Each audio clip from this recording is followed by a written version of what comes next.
대한민국 삶의 질적인 향상을 위해 탄생한 프로젝트 이시영 박사의 100세 시대 브레인파워를 키워라. 그동안 미처 알지 못했던 두뇌 속에 담긴 놀라운 비밀들을 찾아내서 풀어봅니다. 오늘도 두뇌과학 전문가 이시영 박사님 자리하셨습니다. 박사님 안녕하세요. 안녕하세요.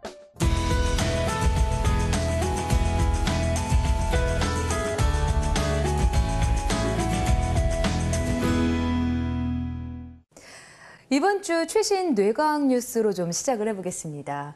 그간 잠을 잘 자는 것과 기억력이 증진되는 것, 상관관계가 있다는 건 잘 알고 있었지만요. 뉴욕대 의료진이 재미있는 실험을 했다고 해서 좀 가져와봤습니다. 네. 쥐를 가지고 실험을 했는데요. 쥐를 트레이닝 시킨 후에 7시간 동안 잘 자게 한 쥐 그룹이 있었고요. 잠을 잘 못 자게 한 그룹이 있었는데 이 잠을 잘 잔 쥐가 못 잔 쥐보다 훨씬 더 뇌 성장이 두드러졌다고 하거든요. 그렇습니다. 그건 뭐 잘 알려진 사실이고요. 그러니까 우리가 밤새워 공부하는 만큼 바보스러운 일은 없다. 우리가 흔히 그런 이야기를 하는데 특히 우리가 새로운 학습을 하면 충분한 수면을 취해야지 그 새로운 학습이 그건 단기 기억이거든요. 이게 이제 장기 기억으로 저장이 될 수가 있습니다. 그리고 그 제일 중요한 게 이제 밤 10시부터 새벽 2시 사이에 이 성장 호르몬이 분비가 되는데 네. 그 성장 호르몬의 영향 때문에 그런 겁니다. 그러니 그 시간에 꼭 자야 된다. 이걸 이번에 실험적으로 아주 참 증명을 해낸 아주 굉장히 중요한 자료 같고요. 또 실제로 우리가 기억을 하면 내가 그냥 수학 공부를 하면은 수학 기억이 모여 있는 곳에 이 시냅스가 형성이 되고 거기에 새로운 기억이 이제 얹혀지는 이제 이런 것까지도 아주 굉장히 정밀하게 실험을 한 것 같습니다. 네. 항상 잠을 잘 자는 것이 이 뇌가 발전을 하고 뇌가 발달하는 데 도움이 많이 된다고 말씀을 하셨는데요. 이렇게 쥐를 가지고도 증명이 됐네요. 그렇습니다. 네. 네. 그리고 저희도 항상 이 우울증에 관련된 이야기를 좀 했었는데요. 항우울제 관련된 소식이 있어가지고 좀 두 번째 소식 가지고 왔습니다. 네. 텍사스대에서 발견한 건데요. 난치성 우울증 환자, 좀 잘 치료가 안 되는 우울증 환자들을 위한 약을 좀 개발해 오던 중에 케타민이라는 성분이 좀 좋다고, 효과가 좋다고 밝혀졌다고 하는데요. 네. 근데 케타민이 사실은 마취제의 일종이잖아요. 그럼 잘못 복용하게 되면 환각 증세를 가져올 텐데 괜찮은 건가요, 박사님? 그래요. 이제 전통적으로 우리가 우울증에 쓰는 약은 이 세로토닌을 올려주는 이 SSRI라는 약을 처방을 합니다. 네. 근데 그것도 이제 약하니까 세로토닌 가지고는 안 되겠다. 그래서 뭐 노르아드레날린도 쓰기도 하고 도파민을 쓰기도 하고 이게 어떻게든지 이 난치성 치료, 소위 이제 약물 치료에 저항을 하는 우울증이 있습니다. 웬만한 약물 써도 되지 않는. 그래서 이제 이 정신의학 연구를 하는 사람들은 아주 고민을 많이 하고 있는데 이제 케타민도 그 중에 하나입니다. 네. 그래서 한번 써보니까 이게 상당히 희망적이다. 그러나 또 한편 이제 또 부작용도 굉장히 많다. 그러나 이제 이런 것들은 약 개발 초기에는 항상 그렇습니다. 이제 그러다 보니 결국은 별 차이가 없더라. 뭐 그렇게 되는 수도 있고요. 그러나 이것을 잘 우리가 연구 발전시키면은 부작용을 줄일 수 있으면서 종래 항우울제에 정말 듣지 않는 이런 우울증을 치료할 수도 있는 그런 아주 희망적인 실험입니다. 네, 연구진들이 많은 연구와 노력을 거듭하고 있긴 한데요.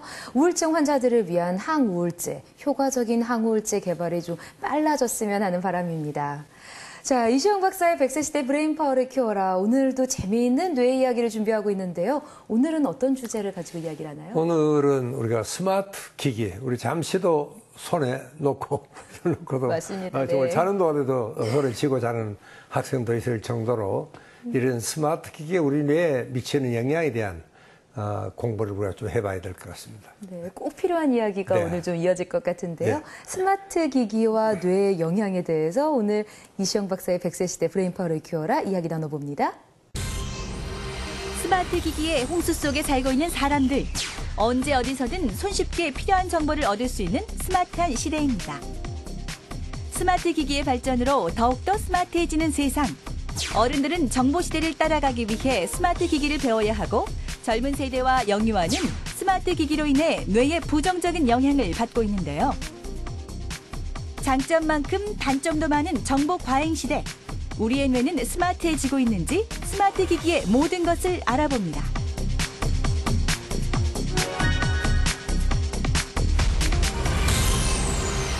정보 과잉 시대, 뇌는 스마트해지는가? 스마트 기기가 정말 많아지는 시대인데요. 우리 뇌가 과연 이 스마트 기기의 사용으로 인해서 스마트해지는 건지 아니면 오히려 나빠지는 건지 좀 궁금하기도 합니다. 그렇죠. 박사님, 오늘은 어떤 전문가가 나오시나요? 오늘은 정말 스마트한 분입니다. 이형초 소장님을 모셨습니다. 어서 오십시오. 안녕하세요. 안녕하세요. 예.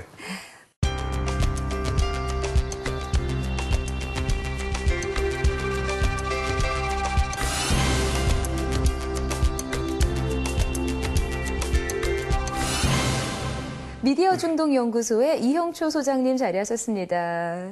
자, 스마트한 소장님이라고 소개를 좀 해드리긴 했는데요. 네. 스마트폰, 스마트 기기들 많이 사용하시나요? 네, 저도 스마트폰을 많이 쓰기도 하고요. 그 다음에 이제 PC 기반의 인터넷을 많이 사용하기도 하고요. 스마트폰으로 영화 티켓도 예매하고, 그걸로 교통편도 확인하고, 내비게이션도 이용하고, 다양한 용도로 많이 이용을 하게 되죠. 네. 사실 박사님은 시청자분들이야 박사님 외모를 보면은 가늠하실 수가 없으시겠지만 사실 연세가 조금 있으시거든요. 그럼 스마트 기기 사용 힘드실 것 같은데 좀 활용하시나요? 아이고, 좀 이게 텔레비전에 부끄러운데 저는 잘 안 씁니다. 거의 안 씁니다. 예. 좀 사용하기 어려우시죠? 예. 네. 사실 이렇게 자꾸 스마트폰, 스마트 기기를 사용하는 사회로 변하다 보면요. 세대 차이도 더 많이 나는 것 같다는 생각이 좀 듭니다. 앞서 말씀하신 것처럼 박사님은 좀 사용을 안 하신다고 했는데요. 요즘 젊은 친구들은 스마트폰 없이는 못 지내거든요. 그러다 보면 왜 할아버지는 이것도 안 쓰세요? 할머니는 왜 스마트폰 못 사용하세요? 이러시면서 세대 간의 괴리가 더 생길 수 있다는 생각을 하거든요. 좀 불편하진 않으세요? 이런 부분에서요? 그래서 저는 다행히도 스마트폰보다 더 스마트한 비서가 있어가지고 네. 또 연구원도 많고 하니까 제가 모자란 부분을 잘 채워주고 오히려 그게 저로서는 이 신경을 좀 덜 쓰게 하고 오히려 저로서는 훨씬 더 짧은 시간에 많은 정보를 얻을 수도 있고 또 그렇게 함으로써 이 뇌 피로가 한결 덜하다. 오히려. 저는 이 스마트폰 보고 있으면 눈에 눈물이 막 납니다. 눈이 너무 필요해요. 그래서 요즘 실제로 이 뇌 피로 증상을 우리가 물어보면은 제일 심한 게 뭐냐? 100%가 시선이 필요하다. 난 눈이 필요하다. 이 이야기가 100%입니다. 그러니까 그만큼 우리가 이 시각을 정말 혹사하고 있는 겁니다. 예, 그래서 이게 편할 이유가 없죠, 뇌가요. 어르신들이 이렇게 스마트폰 보시면 저희 젊은 세대도 눈이 아픈데 말씀하신 것처럼 눈도 아프고 뭐가 뭔지 좀 혼란스럽고 머리 아프시고 하실 것 같아요. 그런 부분들 고충 말씀하시는 분들 많으시죠? 그렇죠. 어른들이 그 스마트폰 사용하시는 것 때문에 치료를 받으러 오시거나 상담을 받으러 오시는 경우는 드물지만 스마트폰 사용을 인해서 지금 박사님께서 지적하신 것처럼 시력의 저하가 굉장히 심하고요. 그거는 어른들 아니어도 저도 스마트폰 많이 쓰면서는 시력 저하가 굉장히 심하게 나타나고요. 저도 그렇습니다. 네. 근데 또 한편으로도 그 어른들 입장에서는 젊은이들이 쓰는 거에 본인도 함께 이렇게 동참하면서 눈높이를 맞추고 싶어 하시는 부분들도 있으셔서 SNS를 보낸다든지 예를 들자면 손자가 사진 찍었는데 할머니 여기 제주도예요. 사진 보낼게요. 그러면 금방 그게 이제 SNS로 사진을 받으실 수 있다면 멋진 또 할머니가 되고 싶으신 또 그런 게 있으셔서 또 예전에는 이제 경로당이니 이런 노인대학 같은 데서 미디어 기기 사용에 대한 활용법 이런 것들을 또 강의하시기도 하시고요. 네, 그런 부분들도 또 장점이 물론 이제 세대 간의 갭을 메우기 위해서도 스마트폰을 쓰기도 써야 되지만 또 한편 생각하면은 계속 세상이 바뀌니까 그 바뀌는데 이 적응을 하기 위해서는 따라가야 되고 또 새로운 걸 배운다 하는 그 자체가 이 정말 나이 든 사람에게는 이게 젊고 건강의 비결이기도 하거든요. 제가 항상 이야기하는 100세까지 치매에 걸리지 말고 100세까지 현역으로 뛰어야 된다. 그렇게 하기 위해서는 스마트폰도 새로운 기계가 나오면 또 배우고 조금 느리죠. 젊은 세대보다는. 그래도 새로 배운다는 것은 굉장히 뇌에 이 지적인 자극, 지적인 쾌감을 주기 때문에 그 자체가 바로 뇌를 젊게 건강하게 하는 비결이다. 이렇게 저는 꼭 주장을 하고 싶습니다. 참 어떻게 생각하면 스트레스를 불러올 수도 있는데 또 어떻게 생각하면요. 새로운 지식을 배울 수 있는 길이니까요. 좀 더 뇌를 활용하게 되는 방법이기도 하고요. 그렇습니다. 이 스마트폰의 활용, 오늘 도대체 어떤 이야기를 계속해서 이어나갈지 점점 더 궁금해지는데요. 자, 어르신들은 스마트폰의 이용, 스마트 기기의 활용을 어떻게 하시는지 또 어떤 식으로 배우고 계시는지 좀 영상으로 좀 담아봤습니다. 영상 보시고요. 계속해서 스마트폰과 뇌에 관한 이야기를 나눠갑니다. 다양한 스마트 기기가 넘쳐나는 요즘 계속된 변화에 괴로움을 토로하는 분들이 많은데요. 최근 스마트폰 보유율을 보면 50대는 89%, 60대 이상은 78%가 스마트폰을 가지고 있다고 합니다. 전 국민 스마트폰 시대. 하지만 이 작은 기계가 가깝고도 멀게만 느껴지는 분들이 있다고 합니다. 어르신들을 위한 스마트폰 교육 현장을 찾아가 봤습니다.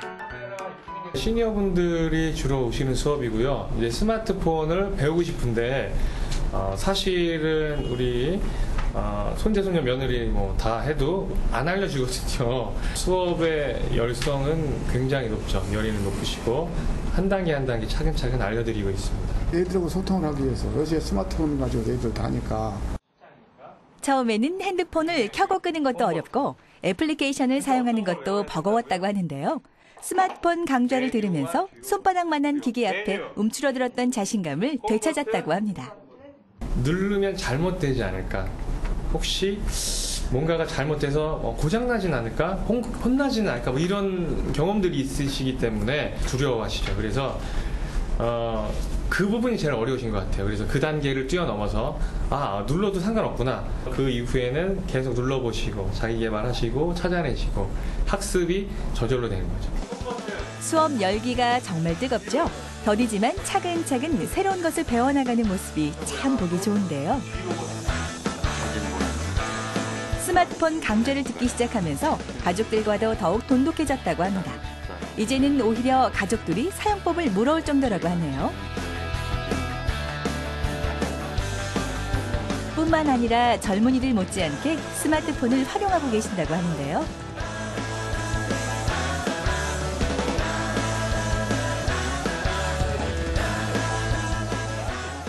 내가 KTX 가지도 않고 직접 내가 핸드폰으로 표를 사가지고 갔다 왔어요.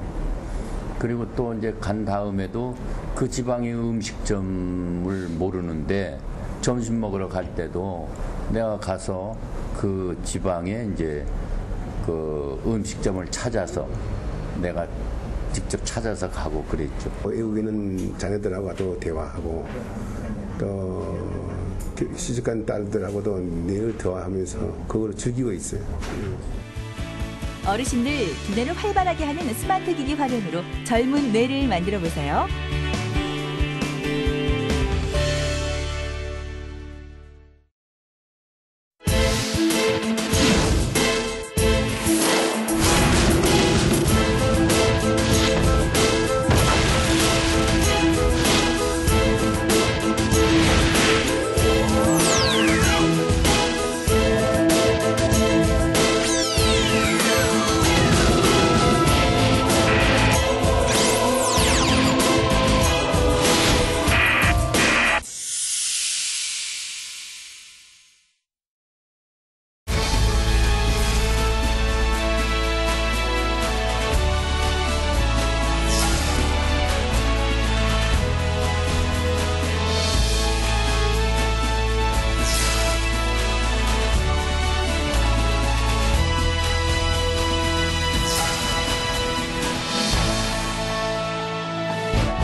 박사님 말씀처럼요. 역시 배움은 나이를 불문하고 어떤 삶의 희망이나 삶의 즐거움을 안겨주는 것 같습니다. 이 스마트폰 어려우실 텐데 한참 들여다보시면서 공부하시는 이 어르신들의 눈빛에서요. 마치 학생들 10대 때 그 즐거움과 반짝임이 좀 보이는 것 같아서 저도 좀 기분이 좋네요. 그렇습니다. 이 학습이라는 것은 인간의 본성입니다. 네. 그게 이제 동물과는 다른 점이죠. 그러니까 어떤 그 학습을 새로운 것을 배우고 함으로써 인간은 발전하고 또 거기에 대한 그 모난 기쁨을 느끼고 그렇기 때문에 이 학습이라는 것은 인간의 본성이니까 또 실제로 이 스마트폰을 잘 쓰면은 굉장히 다양한 정보가 들어오지 않습니까? 그렇죠. 또 여기 다 담겨 있으니까 그러니까 이 노인들을 나이 들어가는 뇌에도 굉장히 다양한 자극을 우리가 줄 수도 있는 것이거든요. 그래 그런 의미에서는 저는 이것은 참 좋은 하나의 뇌에 대한 자극제고 이 뇌를 젊게 하는 하나의 그 방법이기도 합니다. 그런데 문제는 이게 사실은 뇌가 해야 될 일을 기계가 대신해 주잖아요. 그러니까 뇌가 할 일이 없는 겁니다. 정말 이 어릴 적부터 뇌가 쓸 일을 뇌가 하게 해야지 뇌가 발달이 되는 거예요. 기계로 의존을 매기 시작하면은 뇌가 어떤 의미에서는 퇴화하기 시작한다. 네. 그래서 그것은 우리가 정말 조심해야 되고 그렇게 어쨌든 이 뇌의 퇴화를 막기 위해서 상당한 노력을 정말 일부러라도 해야 된다고 저는 생각합니다. 그리고 친구들 만나면은 꼭 친구 이름을 기억을 하려고 그러고 영화를 보더라도 우리 보통 주연 배우 이름 뭐 잊어버리잖아요. 젊은 애들은 알지만. 그러니까 그 배우 이름도 기억을 하려고 노력을 하고 그렇지 않으면 정말 다양한 방법으로 이걸 어떻게든지 좀 노력을 해야 될 것 같습니다. 예. 그러니까 우리가 스마트폰 쓰면서는 그게 너무 의존하다 보니까 진짜 아까 박사님께서 말씀하신 것처럼 암기력도 떨어지고 직접 관찰해야 될 것, 직접 경험해야 하는 건 정말 직접 경험하는 게 훨씬 더 유효하거든요. 그러니까 우리가 이렇게 자연을 살펴보는 것도 내 눈으로 직접 보고 냄새를 맡는 것하고 스마트폰으로 잘 찍은 사진을 보는 거하고는 다르죠. 우리가 쇼핑을 할 때도 온라인 쇼핑 많이 이용하지만 직접 물건을 보고 사는 거하고 사실은 그 상에서 사는 것들이 또 다르고 우리가 뭐 어떤 것들을 경험하는 데 있어서 뭐 미술관 가서 어떤 미술품을 보는 것도 직접 눈으로 보고 그 어떤 촉감이라든지 느낌이라든지 그런 것들 경험하는 것과 스마트폰을 통해서 그냥 경험하는 것들은 굉장히 차이가 있죠. 그래서 그럼요. 우리가 실제 계산을 하고 경험하고 냄새 맡고 암기력을 키우고 사람들을 만나고 이런 것들은 스마트폰이 대신해주는 부분들이 있지만 사실은 그런 시간적인 측면을 우리를 시간을 좀 덜 쓰게 해주는 효과적인 부분들도 있지만 그로 인해서 생겨나는 마이너스 부분들도 많죠. 그 양날의 검 같다는 생각이 확실히 들어요. 그렇습니다. 모든 정보를 줄 수 있는 이 내 손 안에 작은 세계인데 동시에 우리에게서 뭔가 중요한 것들을 빼앗아가고 있다는 생각이 분명히 들거든요. 사실 또 걱정되는 것 중에 하나가요.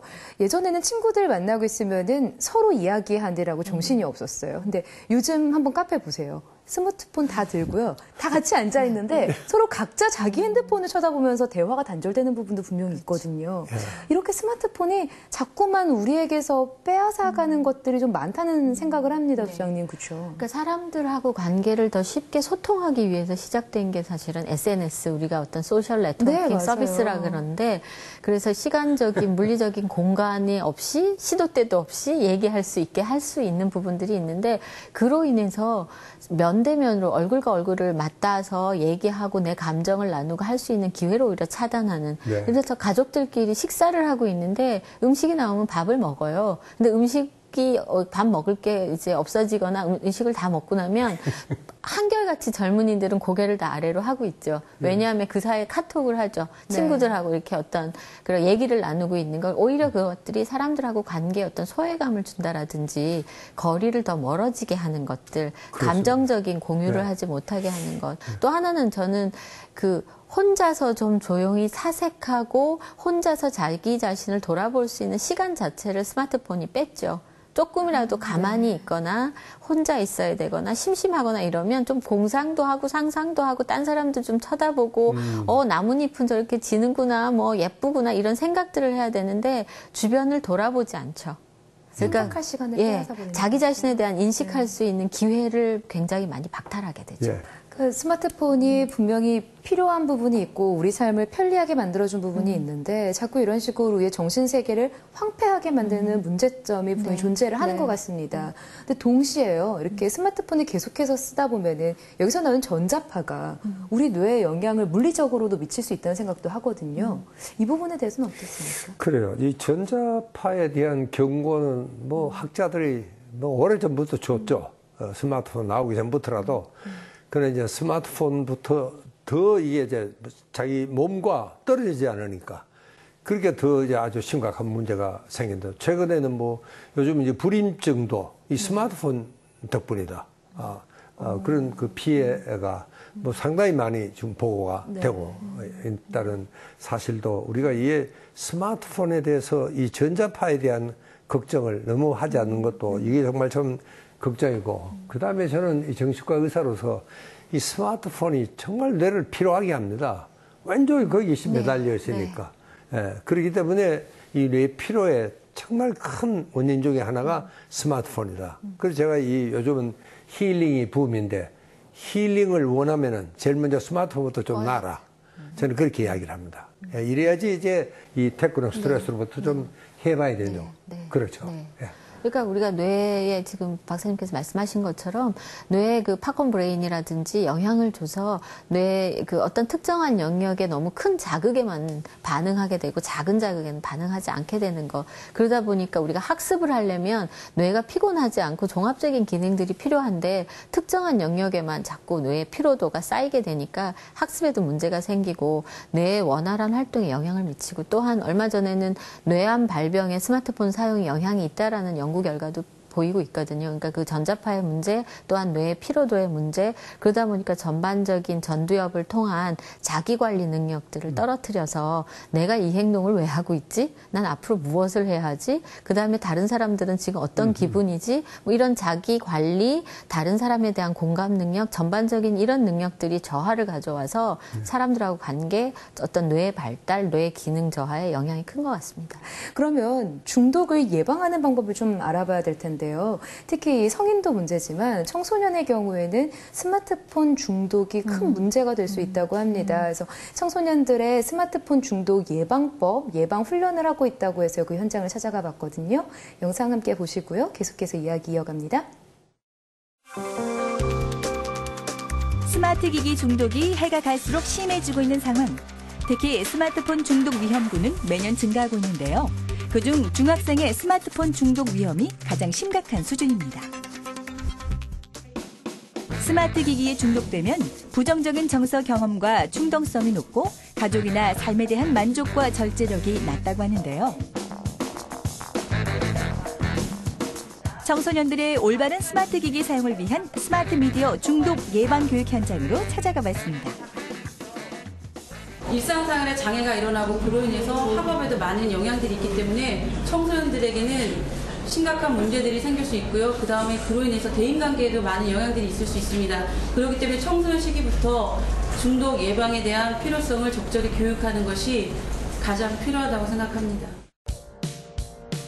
스마트 기기와는 뗄래야 뗄 수 없고 스마트 기기의 장점을 가장 잘 활용하는 세대가 바로 청소년들인데요.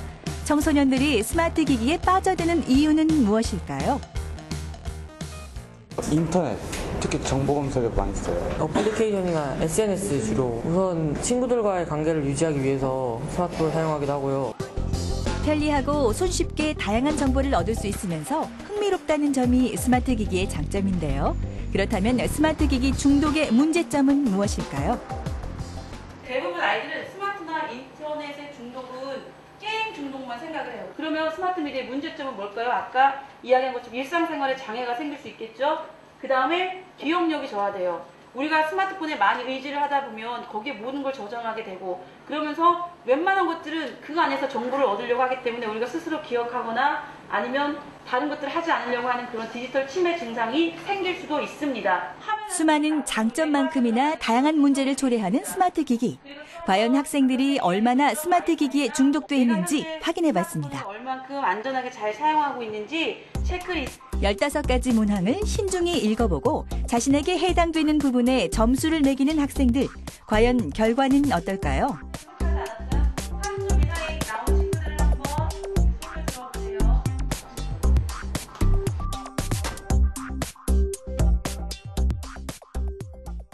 61점에서 44점 사이에 속하는 친구들은요, 잠재적 이용 사용자군에 속하고요. 이런 친구들은 인터넷이나 스마트폰을 사용하는 이용 방법에 대해서 좀 더 잘 배우는 자세가 필요할 것 같습니다. 저 45점이요. 스마트폰 너무 많이 사용하는 것 같고 줄여야 될 것 같아요. 제가 좀 위험성이 있다는 게 좀 충격이 컸고요. 앞으로는 좀 자제해야 할 거라는 생각이 들었어요. 학생들도 스마트 기기 사용에 있어 자신들의 문제점을 잘 인지하고 있었습니다. 그렇다면 스마트 기기의 중독을 예방하려면 어떻게 해야 할까요? 단순하고 반복적인 형태의 애플리케이션을 사용하지 않는 것도 중요하고요. 귀가 후에는 가족과 공동장소에 스마트폰을 보관하는 것이 좋습니다. 또 학습을 할 때는 스마트 기기를 이용하는 공부 방법은 피하는 것이 바람직합니다. 스마트 미디어를 정말 스마트하게 사용하는 법, 목적과 필요에 맞는 스마트 기기 사용이겠죠. 우리 학생들도 똑똑한 스마트 미디어 활용법을 실천하길 바랍니다. 자, 그럼 몰입이란 뭘까? 아까 일반 사용자라고 안심하면 안 될 것 같고 나중에 저도 좀 더 길어지면 시간이 더 길어지면은 고위험군이 될 수 있으니까 좋은 습관을 가지고 아이들이 스스로가 조절하면서 많은 우리에게 이로움을 주는 스마트폰을 사용하는 방법을 적절히 배우는 것이 필요하다고 생각합니다. 청소년 교육 현장을 통해서요, 이 스마트폰 중독 예방 교육은 어떻게 이루어지고 있는지 좀 봤습니다.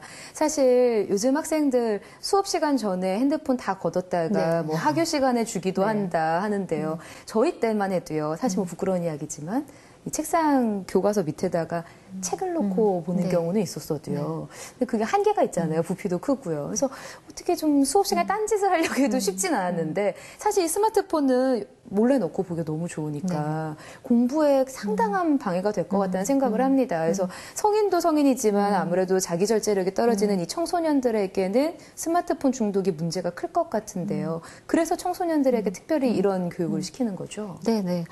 청소년인 경우에 특히나 더 호기심도 많고 자기를 나타내고 싶어하고 사실 청소년 아이들이 공부해야 되는 게 너무 스트레스가 많잖아요.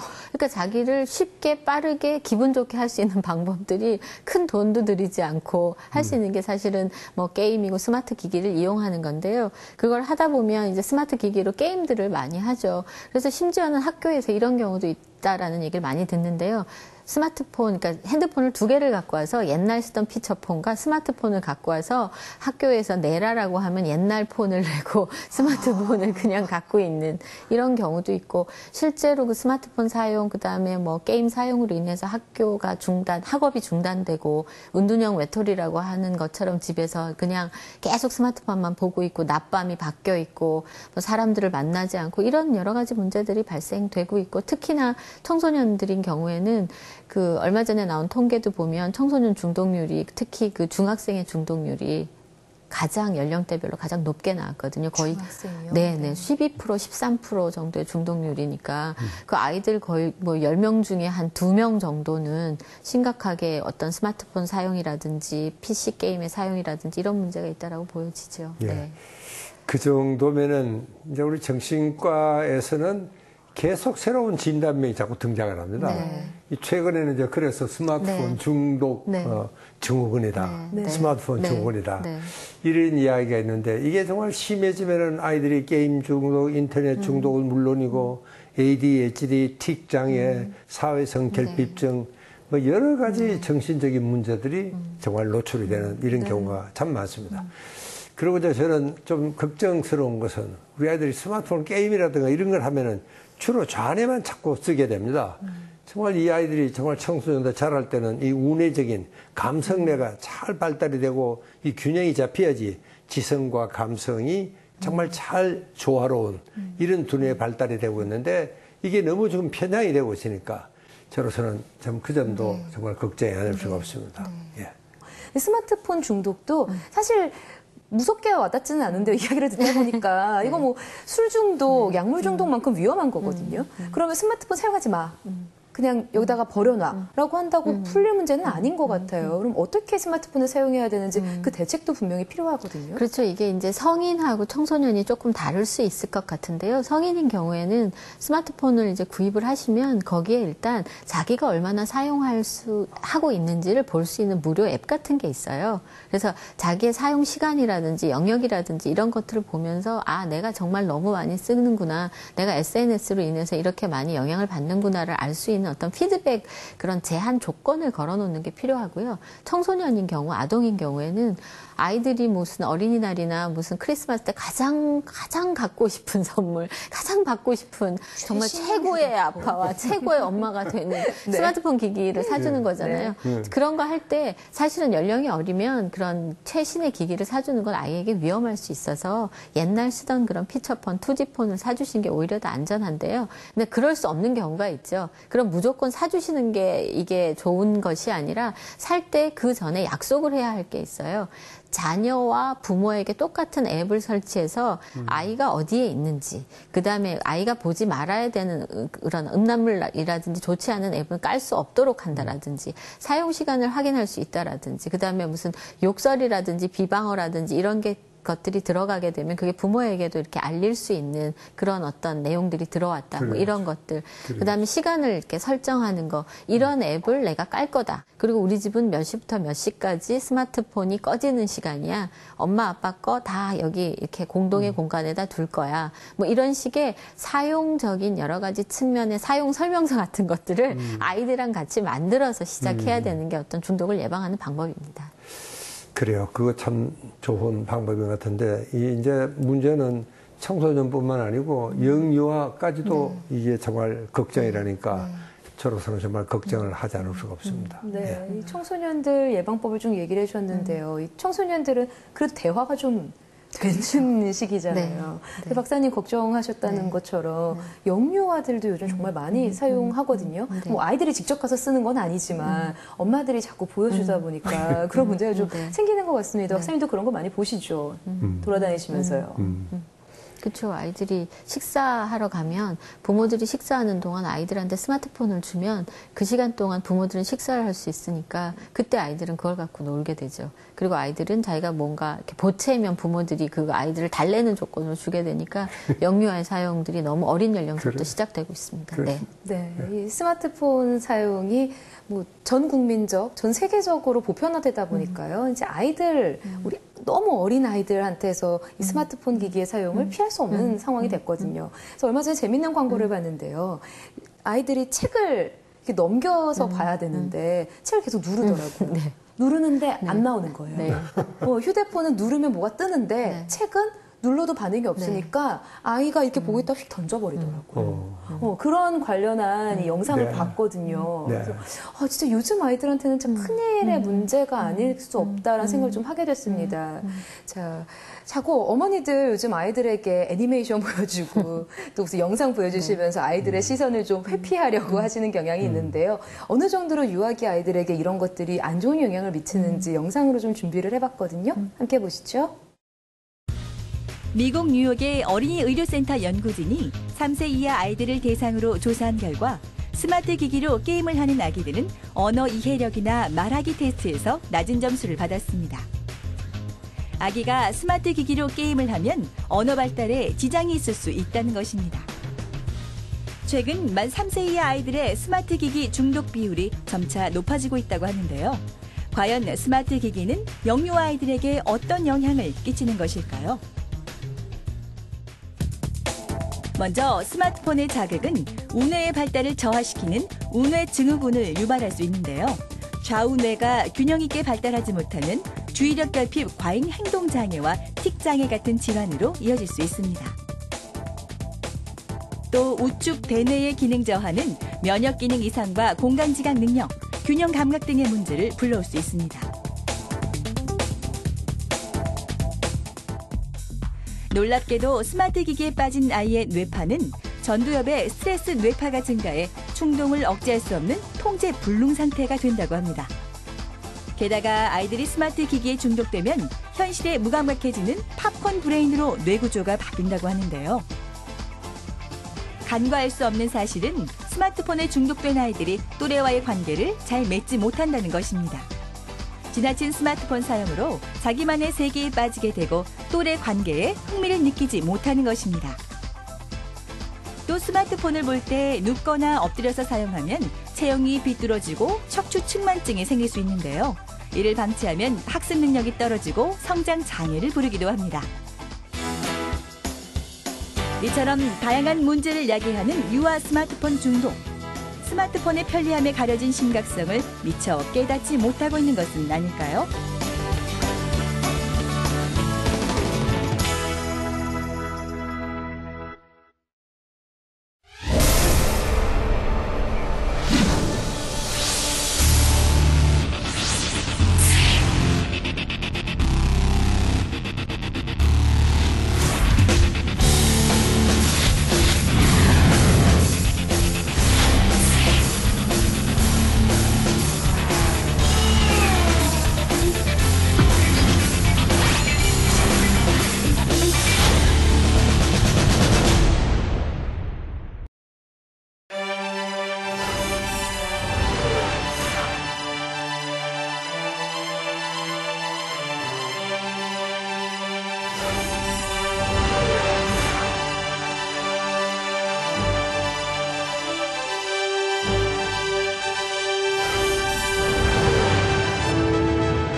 우리 아이를 키우는 어머니들 안 된다, 이거 좋지 않을 거야. 분명히 생각은 하고 계십니다. 근데 사실상 힘들거든요. 그거 보여주면 뽀로로 하나 틀어주면 아이가 조용해지니까 어쩔 수 없는 상황에 놓여 있다고들 많이 얘기를 하세요. 근데 정말 나쁜 것 같아요. 영유아기 아이들에게 이런 영상 자꾸 보여주는 게 확실히 좀 문제가 있나요? 네, 그렇죠. 아이들이 영유아기엔 사실은 뇌발달이 정말 적극적으로 일어나야 되잖아요. 놀이를 통해서 아이들의 창의력이 키워지는데 놀이는 모방놀이도 하고 자기가 상상력을 키워야 되는데 영상을 보여주게 되면 영상 자체가 더 이상의 창의력을, 상상력을 필요로 하지 않죠. 그냥 그걸로 끝나버리잖아요. 그러다 보니까 아이들이 책을 읽는다라든지 사람하고 논다라든지 자연을 벗한다라든지 이런 것들을 하지 않게 되죠. 그러니까 아이들은 그냥 부모님이 칭얼대면 왜 아까 박사님께서 말씀하셨지만 그 전철이라든지 대중교통 이용해서 아이를 데리고 이제 아이가 칭얼대면 가장 먼저 아이를 달래는 수단이 호환마막 뭐 꽃감이 아니라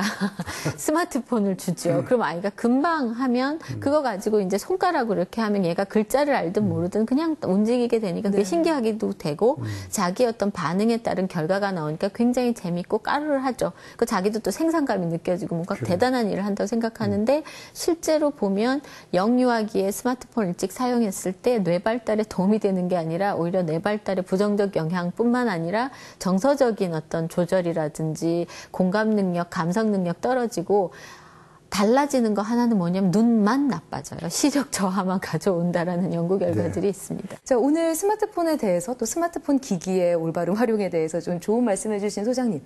마지막으로 정말 스투피드폰이 아니라 스마트폰으로 스마트하게 살 수 있는 방법을 좀 알려주시죠. 스마트폰을 사용하는 사용자가 스마트폰을 통제해야지 스마트폰에 내가 통제되면 안 되고요. 아이들 같은 경우는 많은 여가 활동에 다양한 여가 활동 중에 하나가 스마트폰이어야지 only one이 그 스마트폰이 여가 활동이 되면 안 되도록 다양한 여가 활동과 다양한 경험들을 할 수 있도록 한 다음에 스마트폰을 사용할 수 있도록 해주시면 좋겠습니다. 네.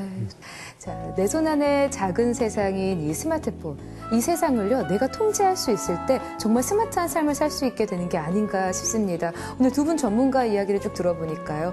어떻게 내가 가지고 있는 이 핸드폰, 또 여러 가지 스마트폰 기기들을 사용해야 될지 방향이 좀 잡히는 것 같은데요. 오늘 좋은 이야기 해주신 이영초 소장님, 감사합니다. 감사합니다.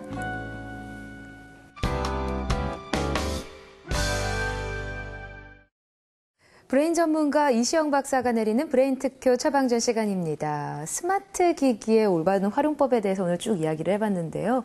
스마트폰 없이도 스마트한 삶을 살고 계시는 우리 이시영 박사님의 브레인 특효 처방전은 어떤 걸까요? 저는 한마디로 아날로그 감성으로 스마트해져라. 디지털의 편리한 면을 활용을 하되 그래도 아날로그적인 이런 생각을 해야지 창조가 됩니다. 이 창조라는 것이 딱딱 끊겨가지고 되는 게 아니거든요. 디지털에서 끊어가는 거 아닙니까? 이 아날로그는 역시 연속적인 이어가는 거니까. 그래서 나는 그것이 굉장히 중요하다. 그리고 이 실생활에도 그렇습니다. 우리가 너무 여기 디지털에 의존하다 보면은 이런 실생활에 정말 이 새소리, 물소리, 그런 정서적인 이런 자극이 우리한테 전달이 될 수가 없습니다. 이것 가지고는요. 그래서 정말 우리가 그 오감을 쾌적하게 자극을 해야지 요즘 힐링이라는 것도 따지고 보면은요. 정말 좋은 맑고 아주 깊은 자연 속에 들어가서 오감을 쾌적하게 자극하는 것. 이것보다 더 좋은 힐링은 없습니다. 그래서 이렇게 해야지 또 창조적으로 되고. 그래서 저는 이 아날로그적인 감성으로 스마트해져야 되지 너무 디지털적인 것만 가지고 머리를 스마트하게 하려는 것은 절대로 오산이다. 그런 이야기로 제가 끝내려고 합니다. 네. 스마트한 시대, 스마트폰, 스마트 기기를 사용하지 않을 수는 없겠죠. 하지만 제대로 사용하려면요. 조금은 귀찮고 조금은 느리더라도 아날로그적인 감성을 잊지 말아야 된다는 이시영 박사님의 이야기를 꼭 명심하셨으면 좋겠습니다. 이시영 박사의 브레인 특효 처방전이었습니다.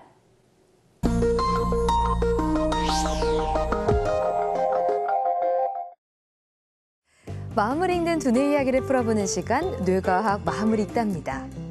여러분은 길을 걸을 때 손에 쓰레기가 있다면 어떤 행동을 하시나요? 주변에 쓰레기통을 찾게 되겠죠. 그런데 쓰레기통은 보이지 않고 쓰레기 더미가 가득 쌓여있는 장소가 있다면 어떻게 행동하시나요?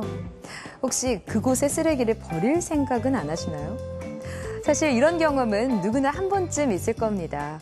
실제로 쓰레기통은 아니지만 누구나 쓰레기를 버리는 장소라면 왠지 나도 버려도 될 것 같다는 생각이 들기 때문인데요. 왜 이런 심리가 생기는 걸까요? 1982년 사회과학자 제임스 윌슨과 조지 켈링은 깨진 유리창 이론을 세상에 발표했습니다. 그들이 말하는 깨진 유리창 이론은 이런 겁니다. 어떤 건물의 유리창 하나가 깨져 있을 때 누구도 그 유리창을 고치지 않은 상태로 방치한다면 머지않아 나머지 유리창도 모두 깨질 것이고 강도들이 드나들어 건물 안에 강탈하는 등 무질서를 초래하는 범죄가 일어날 가능성이 커진다는 것인데요. 이 이론을 다시 한번 정리해보자면 어떤 사회의 작은 무질서는 누구도 관심을 갖고 있지 않다는 것의 단서가 되고 이것이 결국 큰 범죄를 야기하게 된다는 것을 의미합니다. 즉 사회의 크고 작은 범죄를 막기 위해선 작은 무질서를 먼저 잡아야 한다는 것이죠. 곳곳에 보이는 무질서가 사람들로 하여금 이곳은 누구도 신경 쓰지 않아. 필요하다면 범죄를 저질러도 돼 라는 인식을 갖게 하기 때문입니다. 쓰레기통은 아니지만 쓰레기가 가득 쌓여있는 골목이 있다면 우리는 무의식 중에 이런 생각을 하게 됩니다. 누구도 신경 쓰지 않는 곳이니까 쓰레기를 버려도 되겠구나. 만일 그 장소를 깨끗하게 청소한다면 더 이상 쓰레기를 버리는 사람은 없겠죠. 작은 무질서함이 곧 범죄를 부른다는 깨진 유리창 이론. 이 이론이 발표되기에 앞서 이런 심리를 연구한 사람이 있습니다.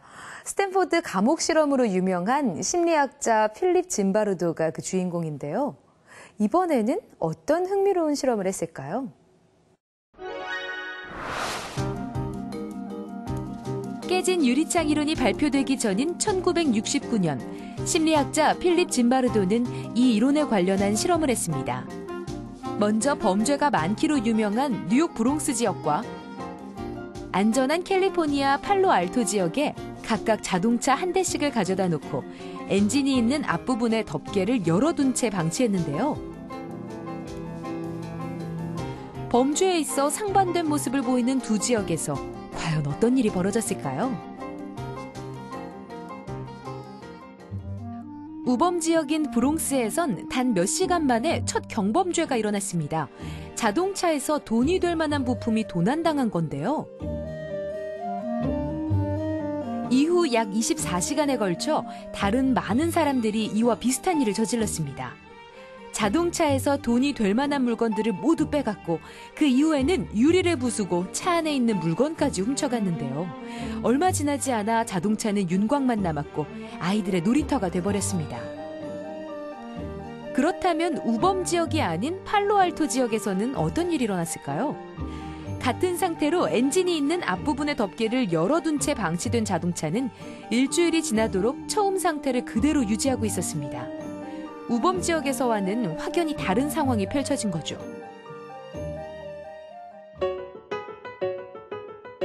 똑같은 상태로 버려졌지만 두 지역에서는 확연히 다른 현상이 나타났습니다.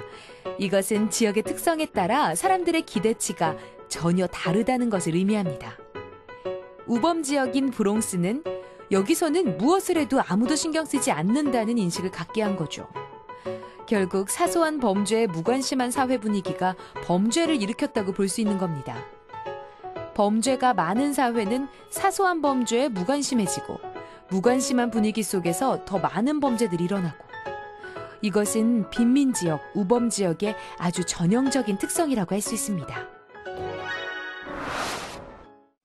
이 실험을 통해서 우리는 또 하나의 사실을 발견했습니다. 무질서한 사회에서 무관심의 단서를 찾게 되면 그 누구라도 부도덕한 행동에 가담할 수 있다는 건데요. 그렇기 때문에 사회 질서는 절대 무너지면 안 된다는 겁니다. 실제로 범죄로부터 안전한 지역들은 깨끗하고 정리가 잘 되어 있습니다. 반대로 우범 지역의 경우 지저분하고 어두운 이미지가 먼저 그려집니다. 이런 우범 지역을 개선하고 또 관리한다면 사회 질서는 바로 서게 되고 또 부도덕한 범죄는 점차 줄어들지 않을까요? 이것이 바로 깨진 유리창 이론이 우리 사회에 던지는 중요한 메시지입니다.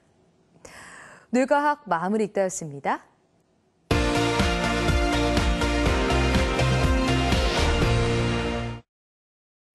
자, 오늘은요, 현대사회에 있어서 정말 중요한 이야기를 한 것 같습니다. 뇌와 스마트 기기에 대한 이야기를 좀 나눠봤는데요. 다음 주에는 또 어떤 알찬 정보가 기다리고 있나요? 다음 주는 참 중요한 이야기입니다. 우리 엄지혜 씨는 삶에서 제일 중요한 화두가 무엇 같습니까? 전 요즘 나이가 나이니만큼 이 사랑과 결혼이 제일 중요한 화두가 아닌가 싶은데요. 혹시 그런 이야기를 하나요? 네. 글쎄, 뭐니 해도 사랑이 아닌가, 저는 그렇게 생각을 합니다. 네. 근데 우리가 쉽게 사랑 하지만 사랑은 여러 종류가 많고 차원도 다르지 않습니까? 그래서 정말 이 사랑의 뇌과학은 무엇일까? 여기에 대한 이야기를 좀 해볼까, 이렇게 생각을 하고 있습니다. 네. 인생의 의미 중 하나라고 생각하는 이 사랑, 정말 관심 많은 분야거든요. 박사님께 좋은 이야기를 들을 수 있을 것 같아서 기대가 좀 되고요. 이 사랑과 뇌, 물론 관련이 있겠지만 또 어떤 식으로 관련이 있는지는 궁금했는데 다음 시간 좀 기다려집니다. 이시영 박사의 100세 시대 브레인파워를 키워라. 다음 시간은요, 사랑과 뇌에 관한 이야기를 좀 해보도록 하겠습니다. 시청해주신 여러분 감사합니다.